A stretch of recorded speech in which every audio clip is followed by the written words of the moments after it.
150 to 78 meters square का लोकार्पण कार्यक्रम से संपन्न होता हुआ। महाराज जी के बारे में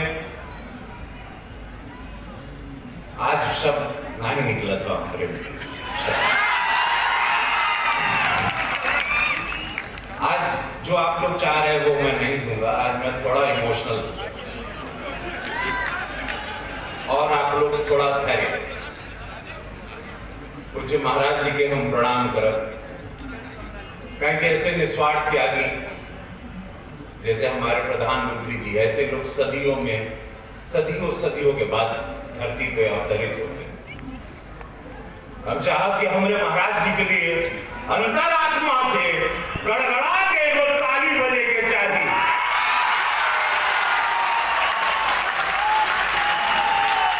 और जितना मन में भाव है वो ताली बजते रहनी चाहिए। शायद हम कम बात करेंगे।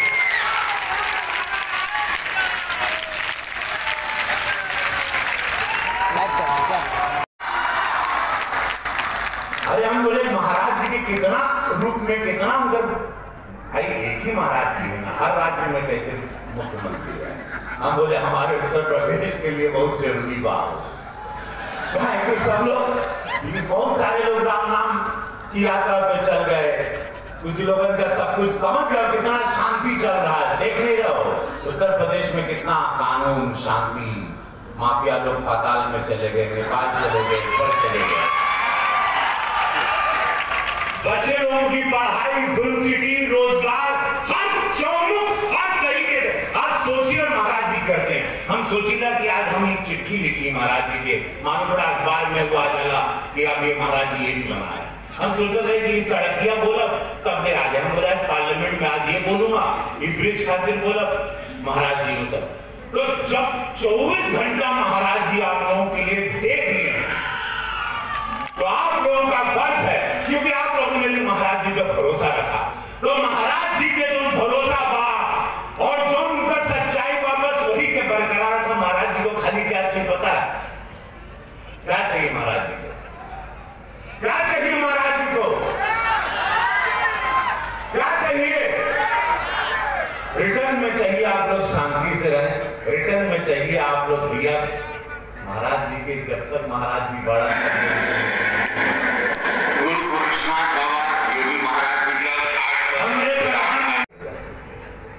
आज हम यार देख के बहुत भावुक हो गए। हम कभी सोचने नहीं रहा है कि हम जब बम्बई में रहते थे सब लोग यूपी के बारे में बहुत गंदा बोलता था, हमको सब भैया बोलता था। वहां सबके लगत रहे कि यहाँ पे हत्या होती है, यहाँ माफिया लोग रहते, जो भी सच था। यूपी के नाम पर कोई आना नहीं चाहता। आज हर व्यक्ति यूपी के नाम पर आना चाहता है, हर व्यक्ति यहाँ शूटिंग कर रहा है, हर व्यक्ति यहाँ बिजनेस करना चाहता है। बड़ी बड़ी इंडस्ट्री आ रही है। उत्तर प्रदेश का नाम आज पूरे देश में रोशन हुआ है सिर्फ और सिर्फ पूज्य महाराज जी की वजह से। आज ये आप देख रहे हो, यही राप्ती नदी, यही गोरखपुर, और 3 साल में ये गोरखपुर ऐसा लग रहा स्वर्ग में बैठे हो। पीछे देखो हर जगह, जहां कैमरा रखो, जहां नजरें जाए, ये भाव है, एक निस्वार्थ भाव है देश के प्रति, निस्वार्थ भाव है कि लूटेरा नहीं है कोई। हमारे प्रधानमंत्री, हमारे महाराज जी लूटने नहीं आए हैं इस देश को, ये सिर्फ देने आए हैं। ये सोच राष्ट्र को देने की, ये सोच मां भारती को देने की, ये सोच मानवता को देने की, यही सोच आज हमको सारा सब कुछ, हम नहीं तो हम कहां थे महाराज जी उनको ले आए। यही सोच हम यहाँ बैठे थे। तो भैया हो ईमानदारी की वजह से महाराज जी काल ट्वीट पड़े अंदर, ईमानदारी का रास्ते पे बहुत बहुत मजा है। जीवन में बहुत बर्बा हो, ईमानदारी का रास्ता रखा, मानवता रखा, मां भारती से प्रेम करा, तिरंगा से प्रेम करा, भोलेनाथ से प्रेम करा, गोरक्षनाथ बाबा से करा, महाराज जी से प्रेम करा। बस यह गाँव आप अनुमान करिए कि आज से 2 वर्ष पहले तक राजघाट में आने के लिए 10 बार लोगों को सोचना पड़ता है। रवि किशन जी किसको स्वर्ग भेजना चाहते हैं, किसको नरक भेजना चाहते हैं, ये उनका विषय है।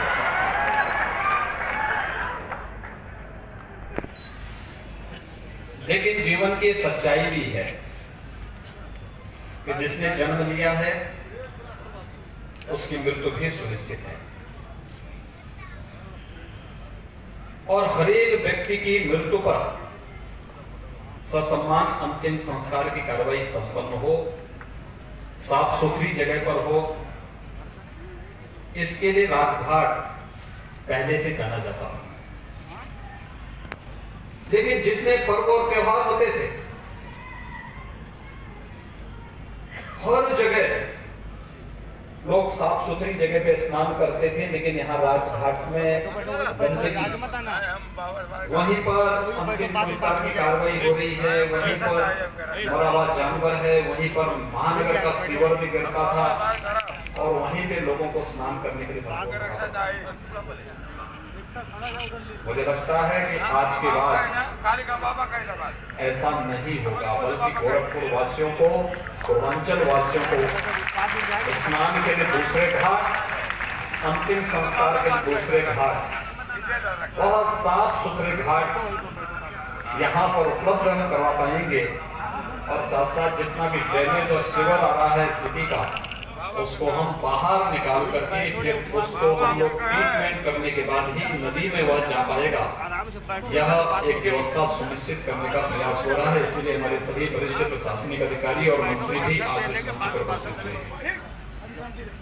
मैं धन्यवाद दूंगा पहले जल शक्ति मंत्री जी को और उनकी विभाग सुविधाएं नहीं दी जा रही है, खासतौर पर एक प्रदूषण मुक्त लकड़ी से भी जो वहां पर अंतिम संस्कार की कार्रवाई होगी उसके लिए भी वहां पर उस प्रकार की व्यवस्था सुविधा दी गई है, लेकिन साथ साथ गैस की सुविधा भी उपलब्ध करवा करके अंतिम संस्कार की कार्रवाई भी, प्रदूषण से मुक्त करने की कार्रवाई भी वहां पर करने का कार्य का उद्घाटन किया जा रहा है। और मुझे लगता है कि उस पूरे घाट का नामकरण भी होना चाहिए, और वह यहाँ पे बाबा मुक्तेश्वर नाथ जी के नाम पर हो तो अच्छा होगा। बाबा मुक्तेश्वर नाथ जी का मंदिर यही बगल में है। कहते हैं पहले राप्ती नदी बाबा मुक्तेश्वर नाथ मंदिर के पास से होकर के गुजरती थी, और बाबा मुक्तेश्वर नाथ इस शमशान घाट के वही अधीश्वर हैं, उन्हें ही माना जाता था। इसलिए उस जो राजघाट है, राजघाट तो इस पूरे क्षेत्र का नाम है, लेकिन जो शमशान घाट है उस शमशान घाट का नाम बाबा मुक्तेश्वर नाथ घाट के नाम पर सबकी मुक्ति के ही वे ईश्वर हैं, देवादिदेव महादेव हैं, और उनके नाम पर उस घाट को जाना जाएगा। 3 प्रकार के बोर्ड हम लोग यहाँ पर लगा करके इस कार्यक्रम को व्यवस्थित रूप से आगे बढ़ाएंगे। एक यह कार्य, दूसरा प्रशासन को, नगर निगम को मिलकर के करना है कि हावड़ तटबंध से यहाँ पर स्नान घाट पर आने के लिए जो सड़क है इसको थोड़ा ऊंचीकरण करते हुए इसको 2 लेन का कर लेना, जिससे आने जाने वाले लोगों के लिए एक सुविधा बन सके। और हर हम लोगों के द्वारा अभी से प्रयास प्रारंभ होना चाहिए। अच्छा होगा यहाँ पर हम लोग पूजा की परंपरा भारतीय संस्कृति में क्यों होती है, उसके पीछे भी भाव है।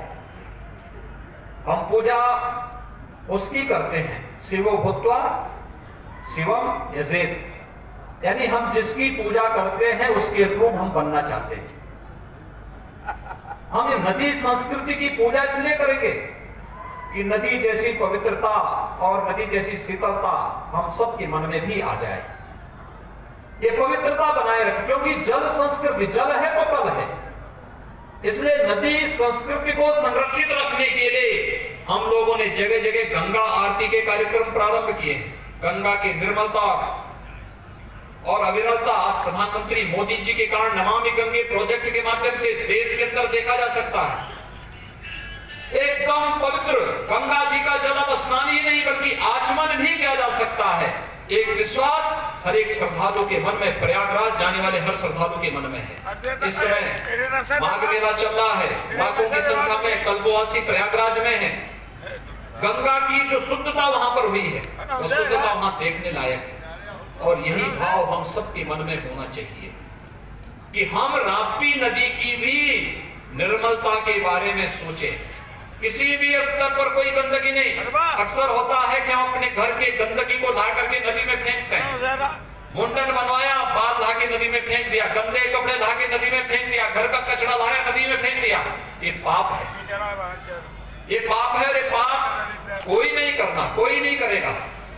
एक संकल्प तो हर नागरिक का होना चाहिए कि हम नदी में किसी प्रकार की गंदगी नहीं करेंगे, बल्कि यहाँ पर इसकी पवित्रता को बनाए रखते हुए हम लोग यहाँ पर आवश्यक हो सके तो कमेटी बना करके इस पार भी उस पार भी आरती के लिए आपने देखा होगा जगह जगह चबूतरे बनाए गए हैं, मंच बनाए गए हैं और उस प्रकार की सुविधा दी गई है। हो सके तो यहाँ पर उस प्रकार की व्यवस्था बना करके स्थानीय प्रशासन के साथ तालमेल बिठा करके आरती के नियमित कार्यक्रम को इस श्रृंखला का हिस्सा बनाना चाहिए।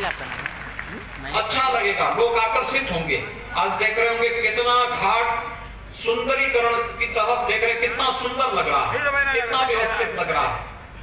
ये सुंदरता गोरखपुर आने वाले हर व्यक्ति को दिखेगी, लगेगी और वह व्यक्ति इस बात की तरफ आकर्षित होगा कि जैसा सुंदर ये घाट है ऐसा ही सुंदर गोरखपुर के नागरिक भी होंगे, उनके भाव भी होंगे।